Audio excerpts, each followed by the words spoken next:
राधानगरी तालुक्यातील सावर्डे पाटणकर ग्रामपंचायतीच्या सरपंचपदाची पोटनिवडणूक लागलीये.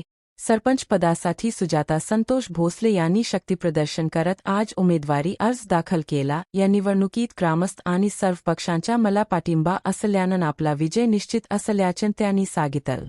राधानगरी तालुक्यातील 12 ग्रामपंचायतींच्या सरपंचपदासाठी आणि 8 ग्रामपंचायतींच्या सदस्यपदासाठी पोटनिवडणुकीचा कार्यक्रम सुरू आहे. 7 एप्रिलपासून अर्ज भरण्याची प्रक्रिया सुरू आहे. आज उमेदवारी अर्ज भरण्यासाठी राधानगरी पंचायत समिती सभागृहात मोठी गर्दी होती. तालुक्याचं लक्ष लागलेल्या सावर्डे पाटणकर ग्रामपंचायतीच्या सरपंचपदासाठी सुजाता संतोष भोसले यांनी शक्तीप्रदर्शन करत उमेदवारी अर्ज दाखल केला. 3 वर्षांपूर्वी सावर्डे पाटणकर ग्रामपंचायत निवडणूक दुर्गी झाली होती. यामध्ये ज्योतिर्लिंग ग्रामविकास आघाडीला सरपंचपदासह 8 सदस्य निवडून देऊन ग्रामस्थांनी संपूर्ण बहुमत दिलं होतं. त्यावेळी आघाडीमध्ये लोकनियुक्त सरपंचपदाच्या 2.5 वर्षांचा फॉर्म्युला ठरला होता. त्यानुसार रिक्त सरपंचपदासाठी पोटनिवडणूक लागली आहे. यावेळी सरपंचपदाच्या ज्योतिर्लिंग ग्रामविकास आघाडीच्या उमेदवार सुजाता भोसले यांनी ग्रामविकासाचं व्हिजन स्पष्ट करत आपल्याला काँग्रेस, राष्ट्रवादी काँग्रेस, भाजप, जनता दल यासह गावातील सर्वपक्षीय आणि सर्वसामान्य नागरिकांचा पाठिंबा आणि पाठबळ असल्यानं आपला विजय निश्चित आहे. गावाच्या सर्वांगीण विकासासाठी प्रयत्नशील राहणार असल्याचं त्यांनी सांगितलं. यावेळी ग्रामस्थ सम्राट शेंडगे यांनी ज्योतिर्लिंग ग्रामविकास आघाडीचा ठरलेला समझोता स्पष्ट करत विरोधकांनी गावावर निवडणूक लादल्याचं सांगितलं.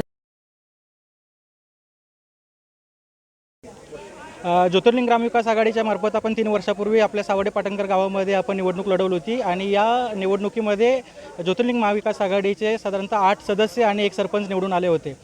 2.5 वर्षाचा फॉर्म्युला ठरलेला असताना आपण त्यात 2.5 वर्षानंतर दिलेल्या राजकीय जे आमचे नेते होते त्यांना तो दिलेला जो निर्णय होता, राजीनामा होता, तो देणं अपेक्षित होतं, पण त्यांनी तो दिलेला नाही आणि त्यामुळं आपल्याला हे निवडणूक लढवणं बंधनकारक ठरलेलं आहे. हा आमचा अंतर्गत जरी वाद असला तरी विरोधकांनी आम्हाला ह्याच्यामध्ये सहकार्य करणं अपेक्षित होतं, पण शेवटी गावावरतीच त्यांनी काय केलेलं आहे, निवडणुकीचा जो बोजा आहे तो टाकण्याचा प्रयत्न केलेला आहे. आणि निश्चितच बरेच आपले जे गटनेते आहेत, काँग्रेसचे जे गटनेते आहेत ते आमचे रणधीरदादा मोरे असतील, त्याच्यानंतर खोराटे साहेब असतील, त्याच्यानंतर केपी साहेब असतील, हे बरेच लोक जी राजकीय धुरंधर लोक जे आहेत तर ते हे आपल्या ग्रामविकास आघाडीच्या वतीनं आहेत, सपोर्टला आहेत आणि निश्चितच त्याच्यामध्ये आपला ह्या ग्रामविकास आघाडीच्या वतीनं ज्या आमच्या सुजाताताई आहेत, भोसलेताई, तर ह्या निश्चितच निवडून येतील असा विश्वास आणि ह्या जनतेचा आम्ही विकास जी कामं केलेली आहेत त्या जोरावरती आमचा विजय हा निश्चितच आहे. थँक्यू. यावेळी सर्व 9 ग्रामपंचायत सदस्य आणि ग्रामस्थ मोठ्या संख्येनं उपस्थित होते.